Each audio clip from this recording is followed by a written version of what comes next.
Bonjour à tous. Alors aujourd'hui, j'aimerais faire un petit live sur pourquoi j'ai actuellement au moins 50% de stablecoins, c'est-à-dire de coins indexés sur le dollar, dans mon portefeuille crypto.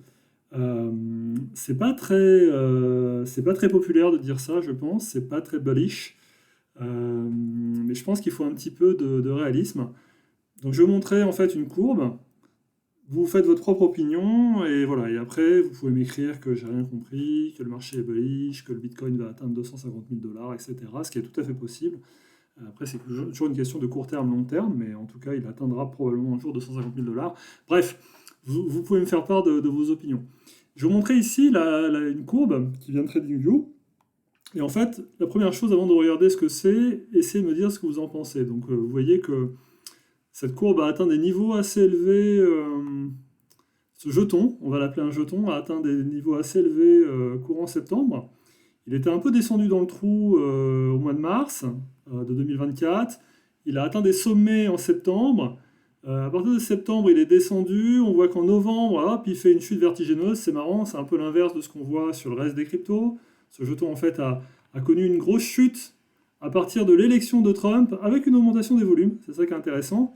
Et là, en fait, depuis mi-janvier, c'est ça à peu près, ouais, depuis mi-janvier, il est sur une pente ascendante.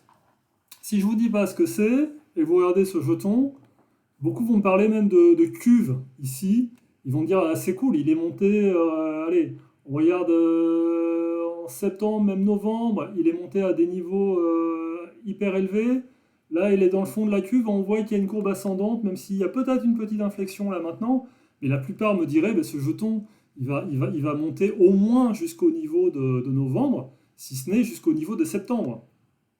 Le problème, c'est que ce jeton, ben, en fait, c'est USDT dominance, c'est-à-dire qu'en fait, c'est la part de USDT sur l'ensemble des cryptos.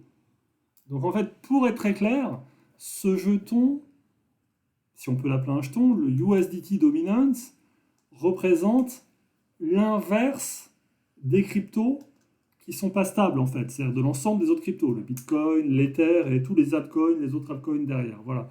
Donc, pour faire très simple, plus le USDT est fort, plus USDT dominance est fort, plus les autres sont faibles, parce qu'en fait, vous avez un ensemble de cryptos dont fait partie USDT, et une market cap totale pour toutes les cryptos que vous pouvez trouver. Si la dominance du USDT augmente, donc actuellement là, en peu de temps, là, en quelques jours, elle est passée de 4% à 4,5%. Ça paraît rien, mais c'est 1,5% de l'ensemble du marché crypto. C'est énorme en réalité. Donc si la dominance de USDT augmente, ça veut dire que s'il n'y a pas de rentrée d'argent supplémentaire dans l'écosystème crypto, c'est-à-dire dans la masse totale, dans la market cap du marché crypto total, ça veut dire que l'ensemble des autres cryptos baissent, pour être très clair. Et c'est ce qu'on constate. Et donc, cet indice USDT dominance, il est vraiment à surveiller, parce que si jamais ce truc-là décolle, bah, ça veut dire que l'ensemble du reste du marché baisse, et ça veut dire qu'en réalité, les baleines, comme on les appelle, les gros du secteur, bah, en fait, ils n'achètent pas les autres cryptos, les bitcoins et les Ether, en réalité, ils mettent tout sur des stablecoins, en particulier sur USDT ou USDC, parce que ça, c'est que USD. Désolé pour ce truc là au milieu, mais ça, c'est que l'USDT, mais en réalité, derrière, il y a USDC. Voilà, aussi. Donc voilà, c'est ça qui est intéressant à regarder. Et ce que je vous encourage à faire, c'est à regarder plus souvent USDT dominant, ça va vous faire votre propre avis, comme si c'était un jeton. Est-ce qu'il va monter ou descendre? Voilà, c'était tout pour moi. Et pour être clair avec vous, oui, j'ai la moitié aujourd'hui de mes cryptos qui sont en réalité des stablecoins, parce que je ne sais pas du tout à quelle sauce on va être mangé. Et bien malin, celui qui sait, vu tous les changements en cours actuellement. Voilà, c'était ma petite vidéo un petit peu philosophique du jour. N'hésitez pas à me faire part de vos commentaires. Je vous dis à très bientôt. Au revoir.